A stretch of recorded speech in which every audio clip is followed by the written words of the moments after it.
কেমনে কোনটার প্রফিট, কোনটার কি লাভ হইব, আমি কোনটা কিনলে কোন কোম্পানি, এডি আমারে বুঝাইতেছে। দেখছেন না আপনি? তার মানে সবাইরে বুঝাইতেছে। তাইলে ব্যবসার হাজারো আইটেম অবৈধ, কাফেরদের থেকে ধার করা, ইহুদিদের সিস্টেম, মুনাফিকদের সিস্টেম, খ্রিস্টানদের বাতানো, নাস্তিক মুরতাদদের বাতানো। কিন্তু আজকে মনে করেন আজ থেকে 30 বছর আগে, আজ থেকে 50 বছর আগে মানুষ শুধু সুদ সুদ বুঝতো, কিন্তু কিস্তি মানুষ চিনত না। ঠিক কিনা বলেন না? কেন এখন কিস্তি ঘরে ঘরে ঘরে ঘরে কিনা বলেন না? কেন কিস্তি নিলেন? কেন ক্ষুদ্র ঋণ নিলেন? কি কারণে? আপনি আজ থেকে 50 বছর আগে পৃথিবীতে ব্যবসা ছিল না? কথা বলেন না কেন? আজ থেকে 50 বছর আগে পৃথিবীতে লেনদেন ছিল না? তো সেই মানুষগুলো কিস্তি ছাড়া করে নাই। তা আপনি কেন কিস্তির মধ্যে এভাবে আটকে গেলেন? আপনি কেন কিস্তি ছাড়া জীবন চলেন না? বলে না। যদি বলেন হুজুর এটা ছাড়া সম্ভব না, তাহলে এই অভিযোগটা কারে দিলেন? কি আমারে বলতেছেন না আল্লাহরে বলতেছেন? আল্লাহকেই তো বললেন, আল্লাহ হারাম পদ্ধতি গ্রহণ না করিলে, ধোঁকার পদ্ধতি গ্রহণ না করিলে চলা সম্ভব না, তাহলে অভিযোগটা কাকে দিলেন? তো অপেক্ষা করেন। দুনিয়ার ভাত মাছ, দুনিয়ার কামাই রোজগারি, দুনিয়ার ঘুম যাওয়া আর দুনিয়ার বউ বাচ্চা পালা, এটাই জীবনের শেষ কথা না? এটাই কিনা জীবনের শেষ কথা? এজন্য আমাদের কিন্তু প্রত্যেকের এটা বুঝতে হবে। এই আমরা যারা এখানে বসলাম, আমাদের এটা বোঝা উচিত, আমাদের কিন্তু পরকাল আছে কিনা বলেন? আমাদের কিন্তু পুনরায় কবরে থেকে হাসরের ময়দানে উঠতে হবে। আমাদেরকে কিন্তু হাসরের ময়দানে আল্লাহর সামনে দাঁড়াইতে হবে। আমাদেরকে কিন্তু আল্লাহ তাআলার কাছে আমাদের জিন্দেগির হিসাব দিতে হবে। দিতে হবে কিনা বলেন? এক এক জাররা, এক এক মিনিট, প্রতি সেকেন্ডের হিসাব আল্লাহর কাছে দিতে হবে। সুম্মা লাতুসআলুন্না ইয়াওমাইদিন আনিন নাঈম। আল্লাহর দেওয়া প্রতিটি নিয়ামত আল্লাহ বলেন আমি জিজ্ঞেস করি কি করছো, কি করছো। প্রতিটি নিয়ামতের ব্যাপারে আল্লাহর কাছে জবাব দিতে হবে। আল্লাহ তাআলা একটি বিষয়ও ছেড়ে দেবেন না। এই জন্য আমি আপনাদের কাছে সচেতন করলাম। তো এই সূরার আলোকে মূলত এই কথাটাই বলতেছিলাম যে এই আমাদের উপার্জন, আমাদের লেনদেন, আমাদের কামাই রোজগারির মধ্যে সবচেয়ে মৌলিক অন্যতম একটি অপরাধ হইল যে অন্যকে ঠকানো। কথা বলেন, অন্যকে কি করা, এইটা আমাদের মধ্যে বেশি। এটা আমাদের মধ্যে কি বেশি, সর্বত্র এটা কি বেশি। অথচ আল্লাহ তাআলা এটা বললেন যে এটা একটি নিকৃষ্ট হারাম কাজ। নাউজুবিল্লাহ। অপরকে প্রাপ্য কম দেওয়া, অপরকে তার হক কম দেওয়া, এটাকে আরবিতে বলা হয় তাতফিফ। বলেন কি বলে? তাতফিফ। এই শব্দ এটা যে করে মানে অপরকে যে তার প্রাপ্য কম দেয়, ঠকায়, তাকে বলে মুতাফফিফ। আর এটার বহুবচন মুতাফফিফুন। আল্লাহ এখানে বলছেন ওয়াইলুল লিল মুতাফফিফিন। যারা অপরকে প্রাপ্য কম দেয়, যারা অপরকে ঠকায়, তাদের জন্য দুর্ভোগ, লাঞ্ছনা, জাহান্নাম। নাউজুবিল্লাহ। তাহলে মানুষ কি নেক কাজ করার কারণে জাহান্নামে যাবে না হারাম কাজ করার কারণে? কথা বলেন না কেন? জাহান্নামে যাওয়ার কারণ কি? হারাম কাজ কিনা? তো বুঝা গেল যে অপরকে প্রাপ্য কম দেওয়া, অপরকে ঠকানো, এটা হালাল না হারাম? এটা নেক কাজ না গুনার কাজ? এটা জান্নাতে যাওয়ার মাধ্যম না জাহান্নামে যাওয়ার মাধ্যম? এখন আসে নবী পাক সাল্লাল্লাহু আলাইহি সাল্লাম এই সূরাটির ব্যাপারে দুইটা মতামত। হযরত আব্দুল্লাহ ইবনে মাসউদ রাদিয়াল্লাহু তাআলা আনহুর মত হইল এই সূরাটি মক্কায় একবার শেষ দিকে নাজিল হয়েছে। আর হযরত আব্দুল্লাহ ইবনে আব্বাস রাদিয়াল্লাহু তাআলা আনহুমার মত হইল এই সূরাটি আল্লাহর নবী মক্কা থেকে মদিনায় হিজরত করে যাওয়ার পর, মদিনায় যাওয়ার পরে সর্বপ্রথম এই সূরাটি নাজিল। কথা বুঝছেন কি? কেন? হযরত আব্দুল্লাহ ইবনে আব্বাস বলে, নবীজির সাহাবী উনি বলেন আল্লাহর নবী সাল্লাল্লাহু আলাইহি সাল্লাম যখন মদিনায় গেলেন, মদিনায় গিয়েই আল্লাহর নবী দেখলেন যে মদিনার সর্বপ্রথম মদিনার মানুষের মধ্যে ব্যবসা করার প্রবণতা বেশি। মদিনার মানুষের মধ্যে কি বেশি? বাজার ব্যবসা চলমান। কিন্তু আল্লাহ রাসূল ঘুরে দেখলেন প্রত্যেকের মধ্যে, একেবারে প্রত্যেকের মধ্যে মানুষকে ঠকানো, অপরকে ঠকানোর মানসিকতা সবার মধ্যে এই আচরণ দেখা যাইতেছে যে সবাই শুধু অপরকে ঠকাইতে চায়, অপরকে কম দিচ্ছে, অপরকে। এই তখনকার পদ্ধতি ছিল কাইল, এখন যেটারে আমরা ওজন বলি। আগে আগে মাপের পদ্ধতির নাম ছিল কাইল, এখন বলা হয় ওজন। এটা বাংলায় এমনি বুঝবেন। আগে দেখবেন, আপনারাও দেখছেন, আমিও ছোটবেলায় দেখছি। আগে মনে করেন এরকম একটা ডিব্বা, এই এক ডিব্বা মুড়ি 15 টাকা, বোঝেন নাই? মানে কি 1 লিটার না 1 কেজি না আধা কেজি, এটার কোনো হিসাব না। হিসাব হলো এই ডিব্বাটা, ঠিক কিনা বলেন? এই টুকরি, এই এক টুকরি 10 টাকা। এবারে এই টুকরিটাই ছিল কি, এটাই মাপ। এখন এটার মধ্যে কদ্দুর, এখনকার বাটখারার হিসাবে, এখনকার একুরেট হিসাবে, ওজনের হিসাবে এটা ছিল। এরপরে তেল, আগে আপনারা দেখছেন এরকম ছোট ছোট টিনের চুঙ্গার মতো ছিল, এরকম গুলা, এটা দিয়ে দিয়া এই চুঙ্গায় 15 টাকা, এটা থেকে একটু বড় এটা 30 টাকা, এটা চেয়ে একটু বড় এটা 60 টাকা, এরকম ছিল, ঠিক কিনা বলেন? এগুলোর বলা হয় কায়েল, যেগুলো একবারে একুরেট গ্রাম কিলো একুরেট হিসাব ছিল না, বরং সমাজে সবাই মিলে প্রচলিত একটা পরিমাণ কি করে নিছে, বানায় নিছে, ঠিক করে নিছে। এই ফাত্তর, একটা ফাত্তর, এই ফাত্তর দিয়া নিছে, এটা দিয়া এক ফাত্তরের এই ওজনে যে দূর ধান উঠবো, এর দূরের দাম 300 টাকা বা এর দূরের দাম 200 টাকা। ঠিক এই ফাত্তরটা কয় কেজিওয়ালা এটার কোনো পরিমাণ নাই, ওই এটা যেটা ফাত্তর দেখা যায় এটাই, এগুলোরে বলা হয় কায়েল। তো আগের দিনে এই মাধ্যমেই বেচা কিনা বেশি চলত। পরবর্তীতে যখন ধীরে ধীরে আজকের আধুনিকতা আসলো, এখন আইসা কিলো গ্রাম, হ্যাঁ, এগুলোর পদ্ধতি আসছে। এখন তো আইসা এমন অবস্থা হয়েছে, এমন কোনো পণ্য নাই যেটা এই কিলো গ্রাম এই মিটার এগুলোর মাধ্যমে বিক্রি হয় না, এমন কিচ্ছু নেই। আমি বগুড়া গেছি, বগুড়া দেখছি তরমুজও কিলো আকারে, তরমুজ, ঠিক কিনা বলে? মানে আস্তা তরমুজটাই কি কিলো আকার। সবকিছু আগে কমলা ডর্জন বেচত, এখন কমলাও কি বেচে, কিলো আকারে। আগে আপেল 1 ডর্জন, বিশেষ করে কমলা ডর্জন বেচত, এখন কিলো। মানে সবকিছু এই ওজন হয়। এরপরে বিভিন্ন আইটেমের মাপের যন্ত্র বাইরে হইছে, মুরগি মাপার মেশিন আছে, এরপরে আপনার রড মাপার, এরপরে সিমেন্ট ওজন করার, প্রত্যেকটার আলাদা আলাদা বিভিন্ন আইটেমের।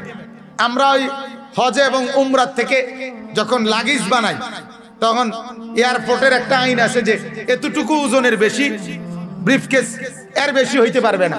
তো এইটা মাপনের জন্য এরকম একটা লম্বা শিকলের মতো একটা স্কেলার আছে, এটা দিয়ে এটার মধ্যে ঢুকাইয়া টান দিলে এটার মধ্যে ওজন ওঠে, ওইটার মধ্যে ওঠে।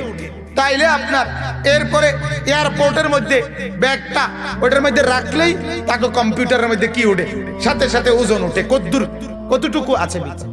তার মানে বর্তমানে ওজনের বহু পদ্ধতি। তো আগের দিনে ছিল এটাকে বলতো কায়েল। এরকম উভয়ের এলাকার প্রচলনে কোনো নির্দিষ্ট কোনো জিনিস দিয়া মাপ দিত, এটা দিয়ে চলত। তো তারা দেখতো যে আল্লাহ রসুল গিয়ে দেখছেন, ওই যে তারা যখন অপরের থেকে লয়, তখন আপনার পূর্ণ একবারে ফুরায় এদ্দুর ফুরাই আনে, কিন্তু নিজে যে সময় দেয় এদ্দুর। কথা বুঝছেন? আমরা যে সময় সহজে বুঝবেন, নোয়াখালী আমি পড়তাম লক্ষ্মীপুর, তো লক্ষ্মীপুর নোয়াখালীতে হইলো সুপারির ব্যবসা বেশি, সুপারি ওইদিকের সবচেয়ে বেশি, সুপারি গাছ বেশি, প্রত্যেক বাজারে এই সুপারির বেচা কেনা হইতো বেশি। তো সুপারির যে গন্ডা 60টা, তো এনে দুষ্টামি করে কইতো, মানে আমরা রসিকতা করতো, কয় যে কোন বেটা আপনার এই গন্ডা, যখন ওই যে বেটা গৃহস্থ ওরাত করে আনছে সুপারি, তার থেকে যখন গন্ডা কিনা বুঝা নিছে, সাইটটা সাইটটা করে গন্ডা ঠিক মতো বুঝা লইছে। কিন্তু এবার উনি যখন আরেকজনের দিতে আছে, এখন উনি 3-4 বারে 3টা কইয়া গন্ডা দিয়া লাইছে। তখন ওই বেড়ায় কইল, এটা একটা কৌতুকের মতো কইতো আর কি ওইখানে। এরপর ওই লোক কইলে, এই মিয়া কিও তুমি দি ফাঁকে ফাঁকে 3টা দিয়ে লাও গন্ডা। কো ভাই ভাই ভাই খেয়াল করছি না, হ্যাঁ খেয়াল ছিল না। হ্যাঁ, তারপরে ওই লোক বলতেছে, কিরে বেটা এই পর্যন্ত তো ভুলে খেয়াল ছিল না 3টা দিয়ে লাও, কিন্তু বেখেয়ালে 5টা তো দিলা না একবার। না এত পাগল না, না না এত কি না, এত বেদিস হয়েছি না। বেখেয়ালে 3টা দেওয়া যায়, বেখেয়ালে 5টা দেওয়া যায়। তাইলে এটা বুঝি বেখেয়াল, এটা তো হুঁশের পাগল, ঠিক কিনা বলেন না? তাইলে বুঝা গেল যে নিজে নিবার সময় 4টা গুনে গুনে ঠিক মতো নিছে, কিন্তু অপরকে দিবার সময় কয়টা হয়ে যায়? 3টা হয়ে যায়। এটাকে বলা হয় অপরকে ঠকানো। অপরকে কি দেওয়া? প্রাপ্য দেওয়া। অগণিত মানুষের মধ্যে যে কমলা 3টা কমলা পচা দিয়া বলছে 1 ডজন একদম ফ্রেশ দিছি, অথচ 4টা কমলা পচা, 4টা আপেল পচা, বলছে একবারে পূর্ণ 1 কেজি গরুর গোশত দিছি, মাপা গিয়ে আরেক জায়গায় দেখা গেল 200 গ্রাম নাই, 100 গ্রাম নাই, 150 গ্রাম নাই। এরকম অহরহ মানুষ মানুষকে ওজনে ঠকাচ্ছে, এরকম আছে কিনা বলেন? প্রতিটা ক্ষেত্রে এই ঠকানোর মানসিকতা। আমি ইট কিনছি, ইটের মধ্যে কন্ট্রাক্ট, মনে করেন 20,000 ইট দিতে বলছি আমার বাড়ির কাজের সময়, দিতে আছে 1 নম্বর ইট, এরপরে ফট করে দেখা গেছে একটা গাড়ি আইছে, এটা 2 নম্বর। হুজুর এটা বুঝছি না, এটা বেখেয়াল হয়ে গেছে, আসলে না, এইটার মধ্যে কাম বানাই গেছে, এনে 2,000 টাকা নাই। কথা বুঝছেন কিনা বলেন? ওই আমারে 100 টাকা কম দিছে বুঝাইছে, কিন্তু হেদিক দিয়ে 2,000 টাকা নাই। এরকম প্রত্যেকটা ক্ষেত্রে মানুষ আপনার মনে করেন অহরহ অহরহ এই সমাজের মানুষ যারা আখিরাত ভুলে গেছে, আল্লাহকে ভুলে গেছে, পরকালকে ভুলে গেছে, কবর ভুলে গেছে, আল্লাহর কাছে দাঁড়াইতে হবে কথা ভুলে গেছে, হিসাবের দিন ভুলে গেছে, তাদের কথা হলো দুনিয়াই একমাত্র, এটাই জীবন, এটাই দুনিয়া, এখানেই যা পারি কামাই রোজগারি করি, এখানে ঠকাইয়া পারি, এখানে বাটপারি করে পারি, মানুষের মাথা আপনার বাড়ি দিয়া পারি, অপরকে ঠকাইতে পারলেই হলো। এটাই হলো আখিরাত ভুলে গেছে যারা, পরকাল ভুলে গেছে যারা, আল্লাহকে ভুলে যায় যারা, নবীকে ভুলে যায় যারা, হাসরের মাঠ ভুলে যায় যারা, তাদের উপার্জনের মূল মাধ্যম হলো যত পারো অপরকে ঠকাও। অবৈধ এই সমস্ত ভদ্রলোক, শিক্ষিত মানুষ, কি সুন্দর চেহারা, ভদ্রলোক, অথচ দুর্নীতিবাজ আছে কিনা বলেন? শিক্ষিত ডাক্তার, ডাক্তার FCPS পাস করা ডাক্তার, যদি FCPS পাস করা ডাক্তার যদি করোনার রোগীর রক্ত পরীক্ষা না করেই নেগেটিভকে পজিটিভ বলে দেয়, পজিটিভ নেগেটিভ বানায় দেয় 3,000 টাকা 4,000 টাকার জন্য, এই মানুষটা কি পরিমাণ রক্ত খেকো? কথা বলেন না, এই মানুষটা রাক্ষস। কথা বলেন না, এই মানুষটা রাক্ষস, রাক্ষস, রাক্ষস যে রক্ত খায়, যে রক্ত খায়, যে রক্ত খেকো। তাইলে কেন এমনটা হইল? কারণ একটাই, আখিরাত ভুলে গেছে। কি ভুলে গেছে বলেন? আখিরাত ভুলে গেছে, আখিরাত ভুলে গেছে। এদিক দিয়ে কাজ হয়, ওই দিক দিয়ে ভাঙ্গে যায়। কেন ভাঙ্গে যায়? কেন ভাঙ্গে যায়? এরকম হবে কেন আমাদের? মূল কথা হইল আমাদের উপর থেকে নিচ, আমাদের সমাজের রন্ধ্রে রন্ধ্রে দুর্নীতি, অবৈধ উপার্জনের নেশা, যত পারো অন্যকে ঠকাইয়া কামাই রোজগারের নেশা আমাদের মধ্যে এই পরিমাণ ঢুকছে যে আমরা আমাদের আখিরাত ভুলেই গেছি। আমরা মনে করছি অবৈধ সম্পদ, অবৈধ উপার্জনের মধ্যেই মজা। আহা, অবৈধ উপার্জনের মাধ্যমে বউয়ের মুখে হাসি ফুটাইতেছ, ছেলের মুখে হাসি ফুটাইতেছ, মেয়ের মুখে হাসি ফুটাইতেছ, নিজে আত্মতৃপ্তির হাসি দিচ্ছ, অথচ আল্লাহর কসম তোমার এই অনিয়ম, তোমার এই অবৈধ সম্পদের উপার্জনের কারণে এই মানুষগুলো যখন জাহান্নামী হবে, তুমি যখন জাহান্নামী হবা, তখন আফসোস ছাড়া আর কিছুই থাকবে না। তখন তুমি এটা বুঝবা যে আহা, আমি যদি কামাই রোজগারি অবৈধভাবে না করে বৈধভাবে করে যে দূর পার্সি দিয়ে যাইতাম, আমি না থাকলেও আমার সন্তানরা বাকিটা তারা চালায় নিতে পারত। আমি প্রায় এ কথা বলি, আমরা 5 ভাই 3 বোন। আমার আব্বা মসজিদে ইমামতি করতেন, প্রাইমারি স্কুলে মাস্টারি করতেন। 5 ভাই 3 বোনকে পড়াইতে গিয়া, আব্বা শহরে থাকতে গিয়া এত কষ্ট করে সংসার চালাইছে, অভাবের সংসারে। আব্বা মৃত্যু পর্যন্ত আমার আব্বা আমাদের জন্য একটা ঘর, বলে যে 2 রুমের একটা ঘর বা 3 রুমের একটা ঘর আলাদা একটা বিল্ডিং আব্বা করে দিয়ে যাইতে পারে নাই। আব্বার টাকা দিয়ে, আব্বার আমলে এইভাবে আমার আব্বা ইন্তেকাল করছেন। কিন্তু আমার আব্বার জানাজার লাশের সামনে দাঁড়াইয়া আমার বড় ভাই, আমার চাচারা, জ্যাঠারা বলছিল যে মাওলানা আলী আশরাফ আমার আব্বার নাম, আমরা চ্যালেঞ্জ করে বলতে পারি যে দুনিয়ার সব মানুষ তো বলে যে আপনাদের কেউ যদি পাওনা দাওনা থাকে জানাইলে আমরা পরিশোধ করুম। আমার আব্বার লাশের সামনে কথা স্পষ্ট বলছিল যে আমাদের জানা মতে 1 টাকা ঋণ উনার নাই, 1 টাকা একটা পয়সা ঋণ নাই। কাজে কেউ জানানোর দরকার নেই, এটা আমাদের ইয়াকিন, এটা আমাদের নিশ্চিত, কোনো সন্দেহ নাই, আলহামদুলিল্লাহ। কিন্তু বাবা একটা ঘর করে দিয়ে যায় নাই।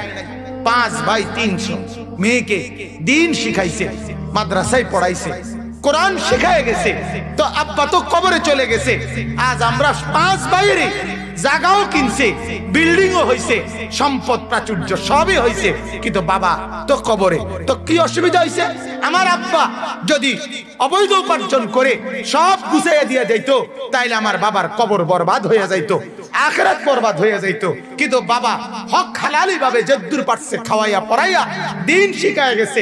আজ বাবা কবরে, আজ হারাম কিছু উপার্জন করে নাই। আজ আমার বাবার ছেলে আমি আনিস যতক্ষণ যতবার আল্লাহর কথা বলি, যত জায়গায় প্রতি অক্ষর প্রতি শব্দের বিনিময়ে আমার বাবার কবরে নেকি পৌঁছে কিনা বলেন? কেন? আমার দিন শিখাইছে কে? আমার আব্বা। আমার মাদ্রাসায় ভর্তি করাইছে কে? আমার আব্বা।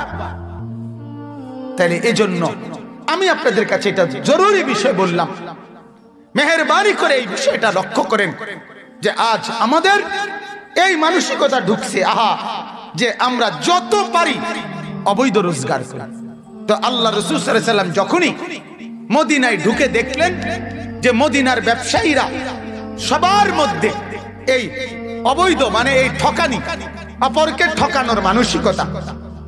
এবার একটা জরুরি কথা শুনেন, এই কথাটা এখানে রাখি, আমি এটা আবার মিলাইতেছি।